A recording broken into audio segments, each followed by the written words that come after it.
बहुत शानदार तरीके से बात बताई। मैं हमेशा कहता हूँ कि हमारे पास मानसिक रूप से हम मजबूत होना चाहिए, मेंटली रूप से हमको मजबूत, बौद्धिक मजबूत होना बहुत ज़रूरी है, क्योंकि ये आज की ज़रूरत, हमारी नेचर की ज़रूरत है। ये प्राकृतिक ज़रूरत, आज आदिवासियों को बौद्धिक ताकत की ज़रूरत है।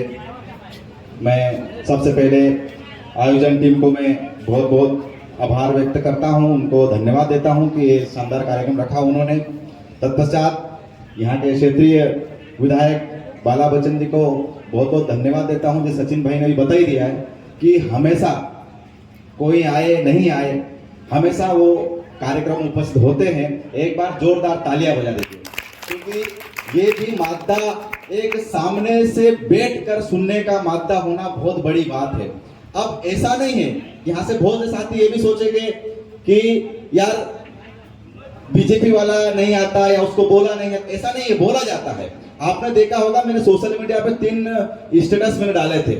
तीनों माननीयों ने स्पष्ट रूप से कलेक्टर साहब से एक निवेदन किया था कि बड़वानी में 70% ट्राइबल क्षेत्र है, आदिवासी यहाँ पर रहते हैं और उनका यूएनओ द्वारा घोषित सबसे बड़ा त्योहार है, तो इसको छुट्टी के रूप में घोषित किया जाना चाहिए। मैंने पांचसेमल से विधायक से भी मेरी बात हुई, सभी विधायकों से बात हुई, गजेंद्र पटेल जी से भी बात हुई, सुमेर सिंह सोलंकी जी से भी बात हुई कि आप एक बार कलेक्टर साहब से बात करो। लेकिन 5 से 7 मान्यों के होने के बावजूद सिर्फ 3 विधायकों के पत्र गए, मोन्टू सोलंकी जी का, राजेंद्र मंडलोई जी का और बाला बच्चन जी का। इसका मतलब ये है कि हमारा भाई वही है जो हमारे साथ होता है, और मैं इसी के बात को एक आगे बढ़ाना चाहता हूं। साथियों, मनावर की घटना आप सबने सुनी होगी। मनावर में कल कितने लोग मालूम मनावर में घटना हुई अल्ट्राटेक के मामले में हाथ ऊपर करके बताए। आज यहाँ पर मुगाले दूर हो जाएंगे। मनावर में घटना हुई, मनावर के गांव के लोग सकपकाए हुए, वहां पर गांव के लोग घर से निकल ही रहे हैं, और घर से निकल भी जाते हैं तो वो गांव में निवास नहीं कर रहे हैं। वहां पे ये सिचुएशन बनी है अल्ट्राटेक कंपनी के सामने। वहां पर 3 लोगों के खिलाफ एनएसए लगाया हुआ है, 17 से 33 लोगों के खिलाफ इतनी गंभीर धाराएं लगे, बलवा, मारपीट, संगठित होकर अपराध करना, ऐसी धाराएं लगाई हुई है, और कितने लोगों को नोटिस दिया गया। अब इसमें आगे की आप गंभीर विचारधारा सुनो, आप विचारणी बात सुनो। वहां पे 3 लोगों के खिलाफ जो रासुका लगाई है, उसमें 2 बीजेपी के हैं। हम ये सोचते हैं कि यार बीजेपी का है तो कार्रवाई नहीं होगी, भाजपा का होने के कारण कार्रवाई नहीं होना चाहिए, लेकिन रासुका लगाई। और आपको बता दूं, रासुका की धारा होती है देशद्रोह की धारा होती है। सिर्फ वहां पे आदिवासी लड़कों पर गोली ही नहीं चलाई गई है, वरना जो कानूनी कार्रवाई करना था वो उन्होंने कार्रवाई करी। और इससे भी बड़ी बात सुनो, वहां का टीआई भी आदिवासी था। और गंभीर बात तो यह है कि उसने मारा भी वहां पे लड़कों को। अब मुझे ये बताओ, 2 तो उसमें भाजपा के थे, उनके ऊपर क्यों ये कार्रवाई की गई? क्योंकि साथियों, आप भाजपा, कांग्रेस या अन्य पार्टियों में आप बाद में हो, सबसे पहले आप आदिवासी हो। और आप ये सोचते हैं कि मैं पार्टी पॉलिटिक्स में बड़ा हूं, मैं किसी संगठन में बड़ा हूं तो बच जाऊंगा, ये आपकी गलत सोच है। गोली आपका नाम और पार्टी नहीं देखेगी जिस दिन आएगी। और जो घटना मैं आपको बता रहा हूं वो 40 से 45 किलोमीटर दूर मनावर है। ये मनावर की घटना आपको बता रहा हूं मैं। वहां पर 3 विधायक गए थे वहां पर, इसके बावजूद जैसे बंदूक की नोक पर कार्यक्रम किया जा रहा है, ऐसा कार्यक्रम किया गया। ये मनावर की बात बता रहा हूं आपको मैं। अब वो लड़ाई भी किसके खिलाफ लड़ी गई थी?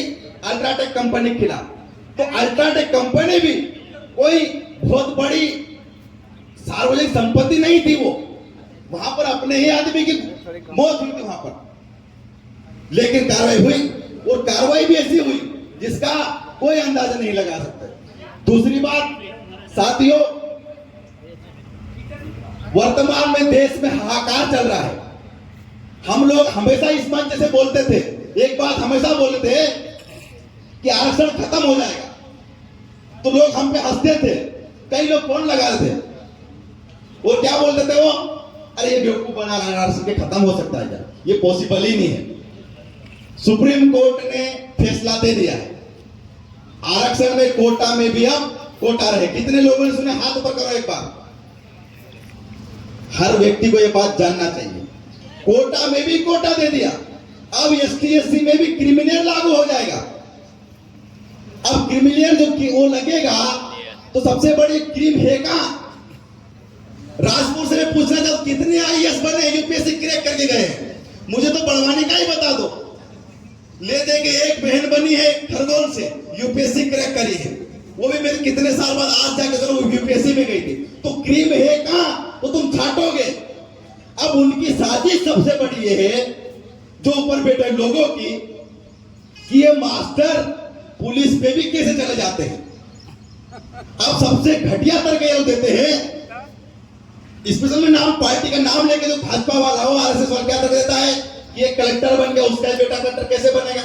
लेकिन हम ये नहीं बोल पाते हैं। हम भी बोला हाँ यार, कलेक्टर का बेटा ही कलेक्टर क्यों बनेगा, विधायक का बेटा ही विधायक क्यों बनेगा, सांसद का बेटा ही सांसद क्यों बनेगा।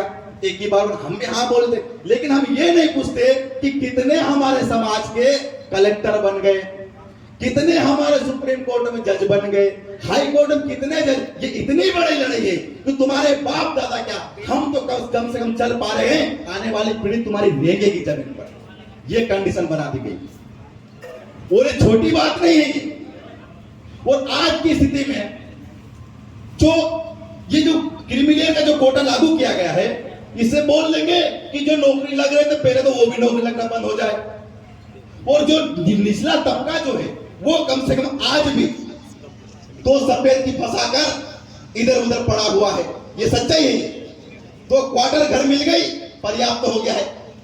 जो तबके को बोल रहे हम इनको देंगे हम आरक्षण, वो बस दारू दो बोतली में खुश है वो। अब जो लगना चाह रहा है बंदा, उसको बोले तुम क्रीम हो, तुमको हम नहीं देंगे। अब वो पद जो बचेगा, वो पद कहा जाएगा?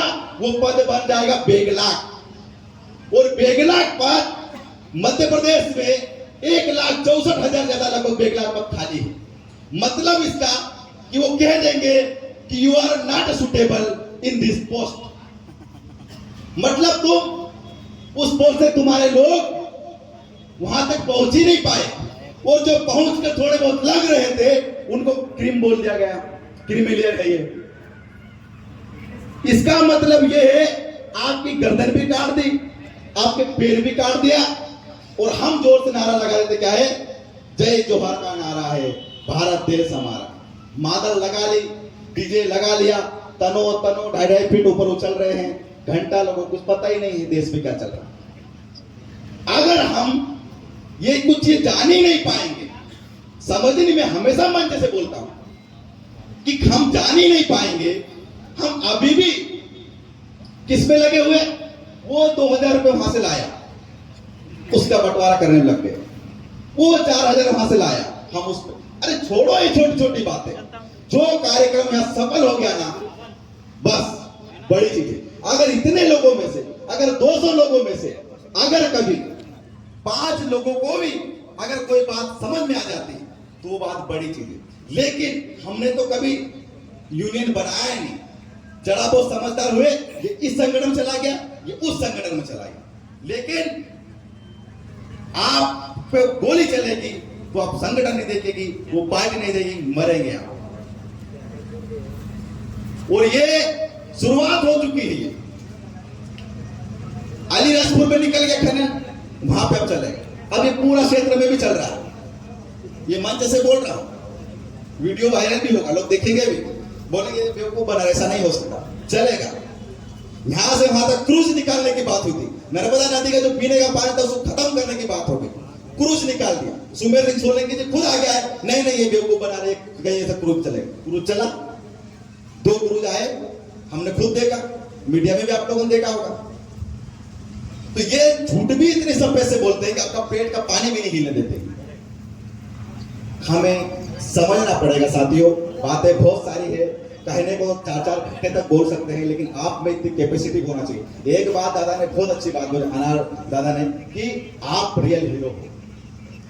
मैं तो हमेशा मन से बोलता हूँ, आज उन्होंने मेरे मन की बात बोल दी, मुझे ये बात बहुत अच्छी लगी कि आपने बहुत हीरो बनाना है। और वो हमेशा जीरो निकल जाता है।